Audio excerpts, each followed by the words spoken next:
Okay, we have Nolan Smith. He has a brief opening remark. My brief opening remarks is go Dogs. Okay, we are going to go to questions now. First question, we'll go right here in the second row on the end, and then we'll go to the middle.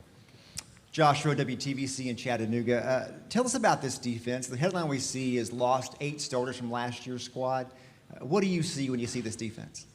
I see a bunch of young guys that fly around and just excited to learn football, excited to be under Coach Smart. I mean, he done it for 10, 12 years at Bama, being a great DC. And I just think that's the ultimate reason why I also came back, is to, being able to learn from him and just take every day in as you can, one step at a time, and be where your feet are. That's another thing that we learn. Second row, right here in the middle. Anthony Patterson with the Atlanta Voice. Of course, you just talked about the reason you decided to come back to Georgia. How much of a role, you talked about, I think, your mother and Kirby. What other factors played into coming back, and what are you most excited about this season to work on? It's my last year, and a lot of people, say what I'm most excited about. I'm most excited about just being able to work out. Those summer workouts that we get, I know a lot of friends now, they got to go to facilities and pay to work out, and I just get to work out for free, and I'm excited. I got 6 more months, and I get emotional thinking about it just because I'm a senior, and I played 4 years at Georgia, and I love this university.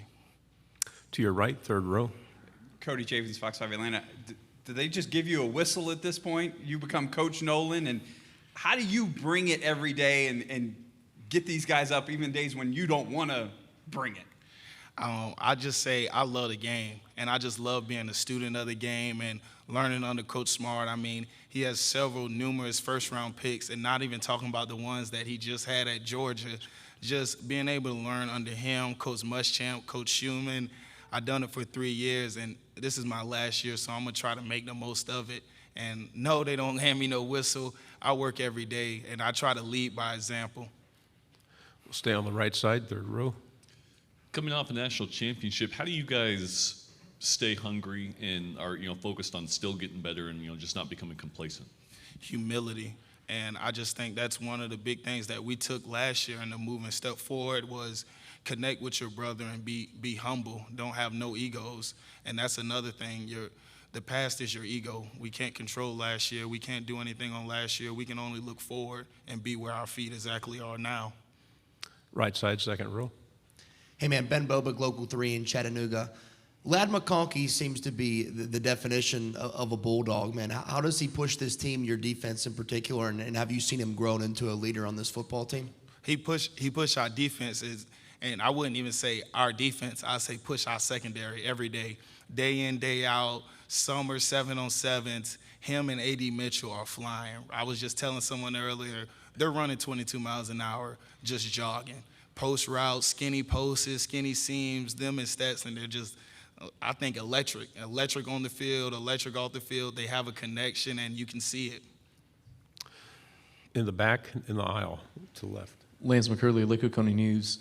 We know about Nolan. We know about you, other guys on the defensive line like Zion Logue. But how were some of those guys progressing, like Nazir Stackhouse, Pop, Tyrion Ingram Dawkins, and Jonathan Jefferson and Warren Brinson? Yeah, I just say a lot of people have worked in front of them, just like myself. Like, I seen Aziz work in front of me for 2 years, and I just watched under him and just kept working, and you see someone else do it, so you know what it takes. They watch Jordan Davis and Vontae Wyatt work day in and day out on the small things, the footsteps, the right steps, the make sure you get across his face, and all those type of things that associate themselves with D-line. And once you see someone else do it, you can do it yourself. Back row on the aisle again. Wes Steiner with AL.com. Just in your opinion, what's the toughest stadium you've had to play in other than your own? Jordan-Hare. I think Auburn, a lot of people sleep on Auburn. When you go in Jordan-Hare, you better be ready to play football. And I just remember my freshman year going into Jordan-Hare, and it was a tight game, and Trayvon Walker got that last sack. I still get goosebumps thinking about that. Back row again on the right. Maria Martin, 11 Alive here in Atlanta. Earlier when Cedric was telling us that the person that gets Kirby Smart to laugh the most is you, I didn't get to ask you how you do that, so how do you? you know, you got to joke back and forth with Coach Smart, and he's serious the whole time, but the way you get him to laugh is in practice. You know, defense make a good play, and he's usually always hard on us. I tell people, like, we're the oldest brother. Like, he expects more from us, and when we have a couple good plays in a row, I start joking with him, and he'll start smiling and stuff, and people just see it on the field. But I just practice. You know, practice is hard, but practice is also fun. That's one thing that I try to encourage people. Like, we know practice is hard, but how about we make it fun as well? We'll go to the left on the back row and then pass the microphone to your left. Dan Peck, ESPN 106.7 in Auburn. You mentioned Jordan-Hare as one of your favorite places to play on the road in the SEC. You have a chance to finish your college career without losing to Auburn if you guys can win this next one. What would that mean to go your entire career without losing an installment of the Deep South's oldest rivalry? Like I'm telling you, I'm being where my feet are now. We're aware about Auburn, and when we get to Auburn, but we know they always have a good team. They always put up a good fight, and they're always well coached and always ready to play, and especially in Jordan-Hare. Stay on the back row to your.